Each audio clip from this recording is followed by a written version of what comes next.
자, 여러분 아시는 것처럼 사람은 인생에서 가장 본질적 질문이 나는 누구인가, 나는 어떻게 살아야 하는가, 이 두 가지에 대한 대답이 본질적인 삶의 방향을 결정하게 하죠. 자, 하지만 이것을 알기 위해서 우리는 인종적 측면에서, 출생적 측면에서, 처해 있는 상황에 따라, 그리고 내 인생의 경험에 따라, 혹은 성격 유형에 따라, 은사에 따라 우리는 나는 어떤 사람인가를 생각을 합니다. 그리고 그것을 기초로 나는 어떻게 살아야 하는가도 생각을 하죠. 하지만 오늘 우리가 굉장히 중요하게 생각해야 하는 건, 가장 중요한 본질은 주님이 누구십니까? 라는 것에 대한 깨달음이 있어야 내가 누구입니까? 에 대한 분명한 이해도 생긴다는 겁니다. 왜냐하면 사람은 하나님이 창조하셨기에 하나님이 우리를 지으신 이유와 목적을 분명히 알 때, 그저 내 성격과 내 경험과 출생과 인종에 따라 나를 규정하는 게 아니라 하나님 안에서 나를 규정해야 한다는 것이죠. 자, 사실 오늘 이런 측면에서 본다면 사도 바울이 이 점에 있어서 가장 대표적인 측면입니다. 나는 누구인가, 나는 무엇을 해야 하는가, 어떻게 살아야 하는가 하는 그것을 그의 인생에서 예수님을 만나고 난 다음에 완전히 바뀌게 되어지고, 내가 누구이고 내가 어떻게 살아야 하는가에 대한 방향성에 대전환이 오게 되었기 때문입니다. 오늘 주님이 누구인지에 대한 정확한 이해가 정립되지 않으면 우리는 끊임없이 흩날리는 인생, 표류하는 인생이 될 수밖에 없지요.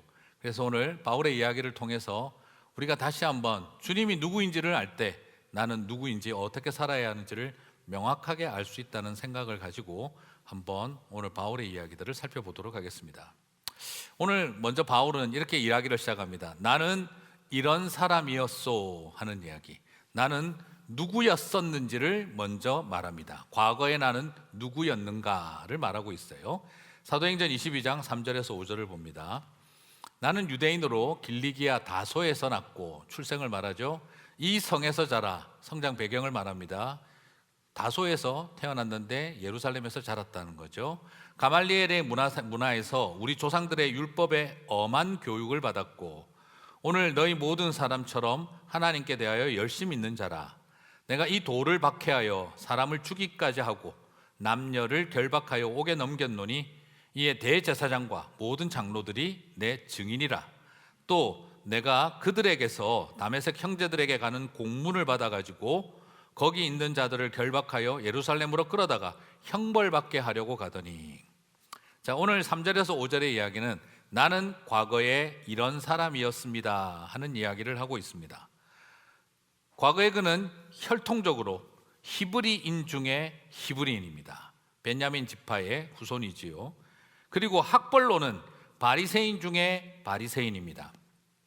가말리엘 문화생으로 철저한 율법주의자, 최고 학부를 공부한 사람이었습니다. 그리고 경력으로는 예수 믿는 사람들을 결박하고 죽이는 일에 최선을 다한 그는 박해자였다라고 말하고 있습니다. 그런데 이 사람의 인생, 혈통으로는 철저한 유대인이요, 그리고 또한 세상적으로는 로마 시민권을 갖고 있고, 학벌로는 바리새인 중에 바리새인, 정통파 이 율법주의자고, 그리고 경력으로는 유대인 종교를 위해서 열심히 특심하여 기독교인들을 박해하는 행동대장이었다라는 거죠. 그런데 예수님을 만나지 않았더라면 자랑거리였을 그의 이력과 경력이 예수님을 만나고 난 다음에는 하루아침에 이 모든 것이 무의미한 회개거리가 되고 말았다는 거죠. 참 희한합니다. 예수님만 못 만났더라면, 안 만났더라면 인생의 자랑거리가 예수님을 만나고 나니 인생의 회개거리가 되더라는 거죠. 나는 누구인가를 뒤집어 버리게 되는 이 일은 도대체 무엇으로 인해 오게 되어졌는가? 사도행전 22장 8절을 봅니다. 내가 대답하되 주님 누구시니이까 하니 이르시되 나는 네가 박해하는 나사렛 예수라 하시더라. 나는 과거에 누구였습니다. 자랑거리로 말하고 살아왔던 그의 인생에 대해 전환점이 생긴 것은 그의 삶 가운데 주님 누구십니까? 하는 그 질문을 던지게 됨으로 인해서 그의 인생은 대전환점이 일어났다는 거죠. 이것을 통해서 바울은 뭘 말하고 싶은 거겠습니까? 유대인들에게 진정성을 갖고 도전하는 겁니다. 유대인이라고 하는 혈통과 족보 그만 자랑하십시다. 정통파 바리새인, 율법주의와 학벌, 내가 얼마나 대단한 신학자였는지 이딴 거 다 필요 없고 버립시다. 그건 자랑거리가 아니라 부끄러운 일이고 나에게 있어서는 이제 배설물처럼 된 것입니다. 예수를 아는 일이 가장 소중하고 고귀합니다. 지금 그는 같은 동족 유대인들에게 이 메시지를 던지고 싶었던 것이죠. 여러분, 예수님을 만나고 나니 바울은요, 유대인들 앞에서 내가 누군지 알아? 하는 이야기를 자랑할 수 없게 되어진 것이죠. 오히려 그 모든 것을 부끄럽게 여기고 배설물처럼 여기게 되어졌습니다. 사도행전 22장 8절을 봅니다. 주님 누구시니까 하니 이르시되 나는 네가 박해하는 나사렛 예수라 하시더라. 여러분, 이거 모르는 사람 뭐 특별히 있습니까마는 이게 어떻게 한 사람이 인생을 이렇게 바꿔놨을까요? 오늘 이것이 가지고 있는 중요한 의미는요, 기적 체험, 하늘의 음성을 듣다 이런 게 아닙니다. 오늘 바울은 이 일로 인해서 한 번도 생각해 본 적 없는 하나님에 대한 신학적 패러다임이 시프트되는, 완전히 대전환되는 역사가 있었던 겁니다. 첫 번째는요, 예수님이 하나님이라고 하는 신학적 충격이었습니다. 자, 여러분, 여기서 주님 누구시니까 라고 할 때 유대인들은 이 주님이라는 말은 뭐에 대한 말이냐 그러면 여호와라는 표현을 직접 쓰는 것을 조심하고 피하려고 했기 때문에 그들은 여호와라는 표현을 입으로 말하지 않고 그냥 주님이라고 하기를 즐겨했습니다. 바리새인이라면 당연히 알 이야기죠. 이 말은 뭐냐? 지금 사울이 지금 자기에게 음성을 들려주시는 이를 향해 뭘 묻고 있었느냐?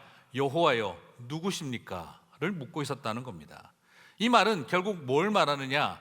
그가 기대하던 응답이 유대교식의 응답을 기대했다는 거죠. 나는 여호와 니시의 하나님, 승리의 깃발이 되는 하나님이니라.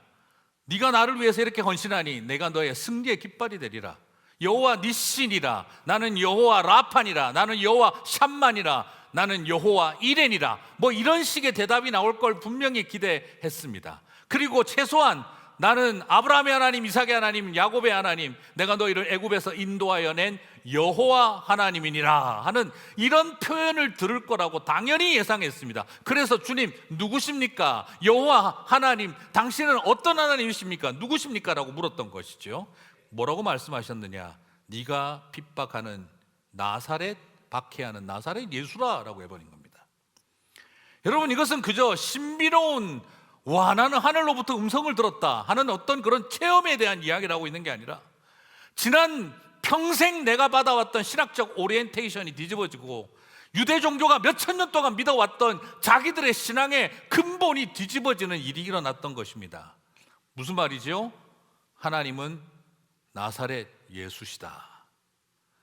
우리의 여호와는 네가 핍박하던 나사렛 예수다라는 말이 되어버린 겁니다. 하나님은 나사렛 예수님이다가 되어버린 겁니다.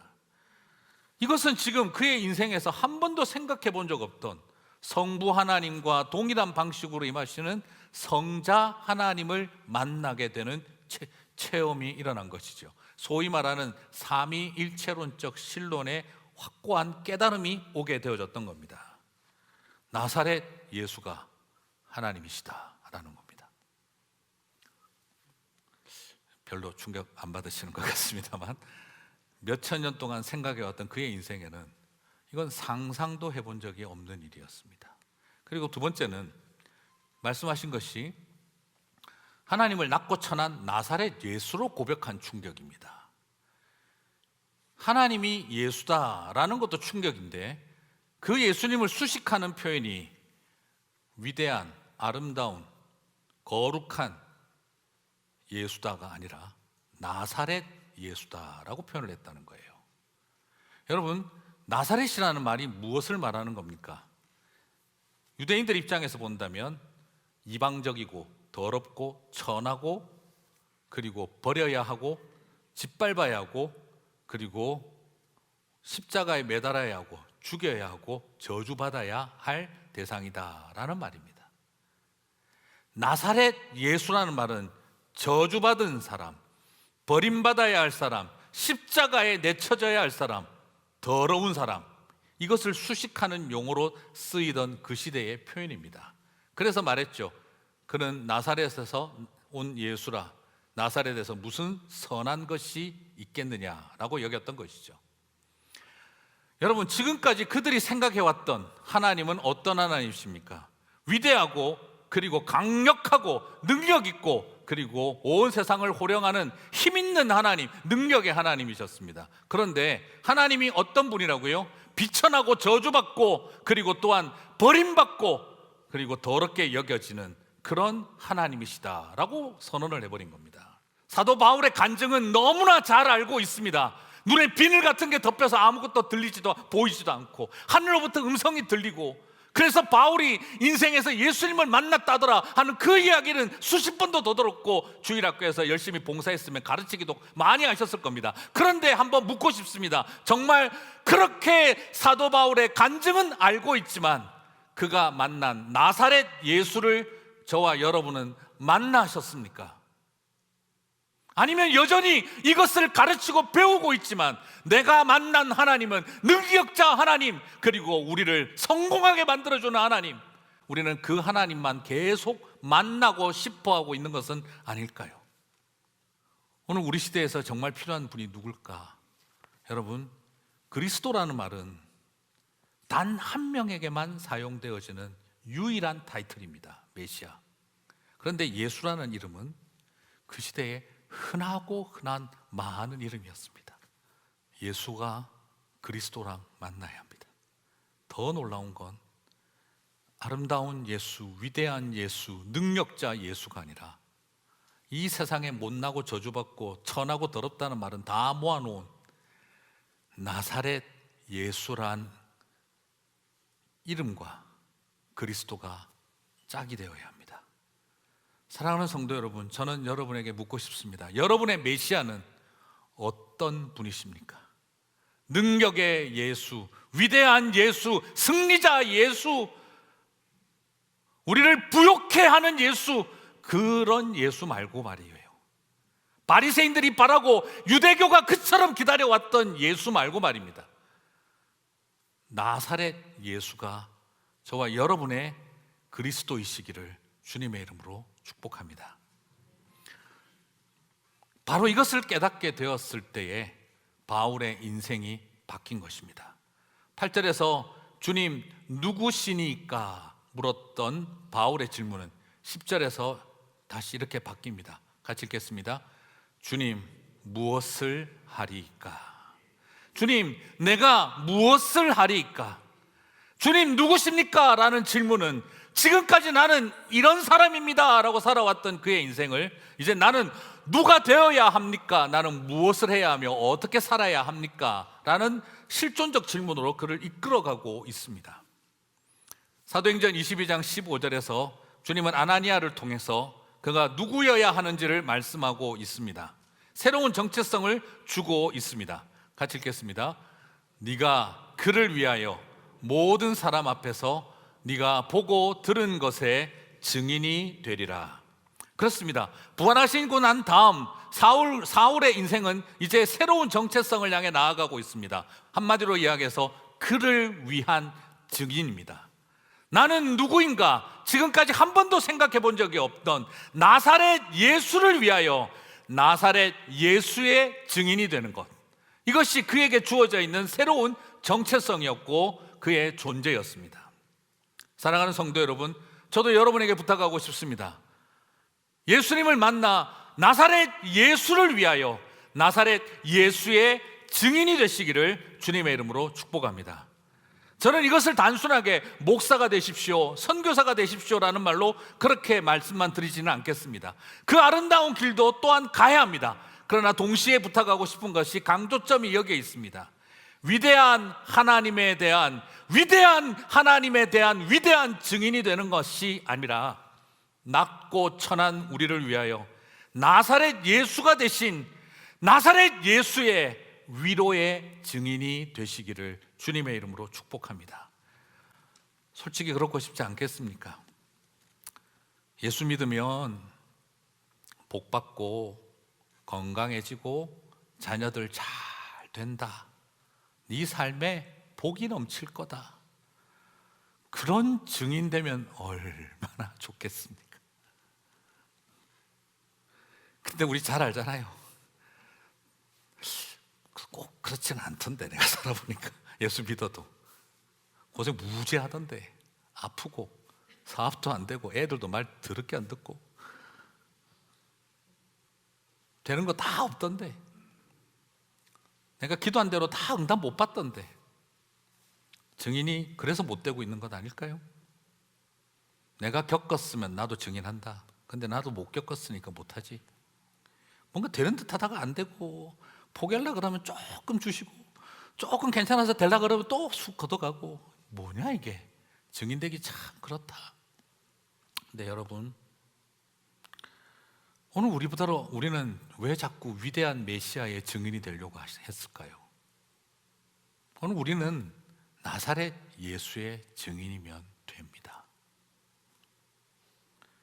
예수 믿으면 나의 못남과 비천과 서름과 질병과 저주받은 것 같은 내 인생을 누구보다 잘 알고 함께 해주시는 나사렛 예수를 만나 위로받을 수 있다. 그 일의 증인이 되어야 하는 것입니다. 그런 생각 드실 수도 있을 겁니다. 에이, 목사님, 그렇게 해가지고 어디 교회가 되겠습니까? 예수 믿으면 잘 된다고 해도 올까 말까 할 판에 나사렛 예수의 증인이라 그러면 누가 오겠습니까? 근데 여러분, 그렇지 않아요. 제가 예전에 말씀드렸던 것처럼 제가 한국에 있을 때 제가 우리 또 그 시대에 막 그 교회가 이 총력 전도주일이 유행일 때가 있었어요. 그래서 막 양로원에 차 보내서 그냥 어르신들 차로 모시고 오고, 그래서 전도왕 뽑아서 제주도 비행기 티켓도 주고, 오시는 어른들 뭐 쌀, 그다음에 설탕 한 부대씩 드리고, 그래서 막 5천 명 모았다. 막 이건 막 장난 아닌 시대가 있었어요. 예. 그때 저희 교회에서도 그냥 집회를 했는데, 제가 찬양 인도하던 목사니까 앞에서 열심히 찬양 인도하고, 그날 또 간증 오신 분도 내가 예수 믿어서 복을 받았습니다, 막 이런 간증 열심히 해주셨고, 그리고 끝나고 내려가는데 한 분이 쓱 오시더니 아까 그 찬양 인도하시던 목사님이십니까? 묻더라고요. 예, 그렇습니다. 오늘 참 감사하게 확신을 가지고 갑니다. 그래서 오늘 은혜 받으셨나요? 그게 아니고 교회 오면 좀 다른 가치관을 추구하지 않을까 기대하고 왔는데, 와서 보니 결국 잘 먹고 잘 살고 잘 된다, 그 이야기를 많이 하시더라고요. 그 회사에서 맨날 듣는 이야기인데 오늘 다시 한번 느꼈습니다. 회사나 교회나. 그래서 앞으로 교회 안 와도 되겠다는 확고한 확신을 가지고 오늘 가게 되었으니 감사합니다 하고 가셨어요. 우리는 생각할 때 예수 믿어 잘 됐다는 간증하고 이러면 안 믿는 세상 사람들이 좋아하겠지 생각하지만, 대단히 죄송한데 교인들이 좋아하는 이야기입니다. 세상 사람들은 그 이야기 듣고 감동하지 않습니다. 똑같네 하는 생각을 합니다. 저는 다시 한번 느낀 겁니다. 메시아를 기다려왔던 바리새인들, 위대한 능력자, 부자 예수님을 전해왔고 기다려왔던 그들이 어떻게 나사렛 예수를 받아들일 수가 있었겠습니까? 그런데 나사렛 예수를 온전히 알고 난 바울이 자신의 머릿속에 가득했던 생각이 뒤집어지고 나니 이제 인생을 살아가는 이유와 목적이 바뀌는 겁니다. 저는 이제 그렇게 말씀드리고 싶습니다. 목사님, 예수 믿어서 잘 됩니까? 예수 믿어서 잘 된다는 보장은 없습니다. 아프고 외롭고 고통스럽고 비즈니스 안 되고 자식들 뜻대로 안 되고 병 걸리고 힘들 때 내 옆에서 주님이 내가 네 마음 다 안다, 벌거벗겨져서 십자가에 매달리는 것 같은 그 심정 내가 잘 안다, 그렇게 같이 울어주시는 주님을, 나사렛 예수를 만날 수 있다는 것은 제가 확실하게 보장해 드릴 수 있습니다. 이 땅을 살아가면서 가장 큰 위로는 나사렛 예수를 아는 길입니다. 여러분 꼭 기억하십시오. 우리의 메시아는 나사렛 예수이십니다. 이 일의 증인이 되시기 바랍니다. 사실 목사로서 이런 설교하지만 자꾸 그런 생각 들 때가 있어요. 나에게도 예수님은 나사렛 예수가 아니라 능력자 예수였으면 참 좋을 텐데, 기도하면 병이 낫고, 내가 가서 신방 가서 기도하면 오늘 사업이 너무 잘 된다 그러고, 내가 가서 기도 한번 해드리고 이러면 소송이 해결됐다 그러고 꼬인 관계도 다 풀렸다 그러면 얼마나 좋을까? 목사님 어떻게 하면 좋을까요? 기도하면 막 하늘에서 음성이 들려와서 직통 계시도 좀 받고, 신방을 가서나 오피스에서나 상담을 하거나 기도해드리고 나면 마음이 아플 때가 참 많습니다. 괜히 죄송하고 미안한 거죠. 가끔씩 그런 때가 많이 있습니다. 우리 교회 출석 시작하시고 나서 잘 되고 좋은 일이 많아졌다 이런 말 들으면 참 좋은데, 우리 교회 출석하고 난 다음 건강도 안 좋아지고 비즈니스도 힘들어지고 관계도 어려워지고 너무너무 힘든 일이 많습니다 하는 말을 듣게 되면 정말 마음이 괴롭고 힘듭니다. 이게 다 나 때문인가? 내가 잘못해서인가? 내가 능력이 없어서인가? 기도해도 아무리 변화도 없고 어떻게 해야 되나? 그때 하나님 앞에 엎드려서 그런 기도를 드리게 됩니다. 하나님, 좋은 동력자 보내주셔서 같이 동력하면 참 좋겠다 그렇게 생각을 하고 있었는데 저렇게 힘들어지면 어떻게 합니까? 사역은 같이 못하는 것도 너무 안타까운데 저렇게 힘들어지시면 이게 다 저 때문인 것 같고 내가 능력이 없어서 그런 것 같고 어떻게 합니까? 동력은 고사하고 교회 떠나시면 어떡합니까? 그리고 저러다가 건강 잃으면 어떡합니까? 얼마나 힘들 텐데. 왜 예수님은 나에게 능력자 예수가 아니라 나사렛 예수가 되어주셨을까? 그게 참 서럽고 힘들 때도 있습니다. 그때 기도 가운데 예수님께서 제 마음에 주신 것은, 병주야, 나는 저 형제와 자매를 일 많이 시키면서 동력하라고 너에게 보낸 것이 아니라 한참 힘들게 되는 순간이 곧 올 때 옆에서 가까이서 기도하고 위로해 주라고 보내었다. 일 시킬 생각하지 말고 기도할 준비만 해라. 그런 마음을 주실 때 참 여러 생각들을 하게 되어졌었습니다. 사랑하는 성도 여러분, 나사렛 예수의 증인이 되는 길은 결코 폼나는 길 아닙니다. 나사렛 예수의 증인이 되는 길은 비천과 저주와 나무에 달려 죽는 그런 사랑을 기억하고 배우는, 그렇게 주님이 우리를 위해서 그 길을 가셨다는 것을 알리는 증인의 길입니다. 그런데 그게 저와 여러분에게 큰 위로가 되고 힘이 될 줄 믿습니다.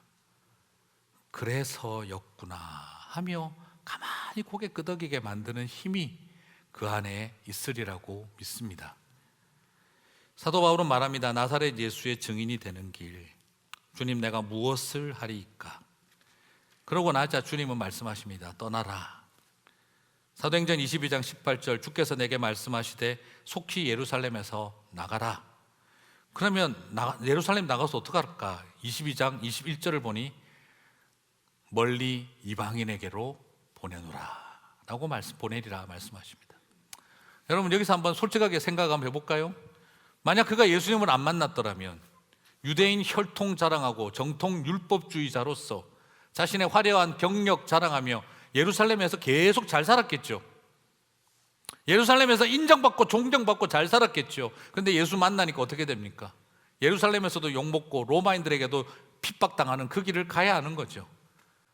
예수님은 안 만났더라면 그는 그냥 유대인으로서 최고의 혈통과 학벌과 경력을 자랑하며 로마의 시민권까지 갖고 있으니 폼나게 멋지게 살았을 겁니다. 그러나 나사렛 예수의 증인이 되는 길은 가고 싶지 않았던 이방 땅으로 가서 작은 자라고 하는 파울로스라고 하는 종놈의 이름 사용해가며 로마인들에게 핍박당하고 유대인들에게 핍박당하고 예루살렘 가도 환영해 주지 않는 그 외로운 길을 가는 것이 예수님을 만난 나사렛 예수의 증인이 되는 길이었습니다.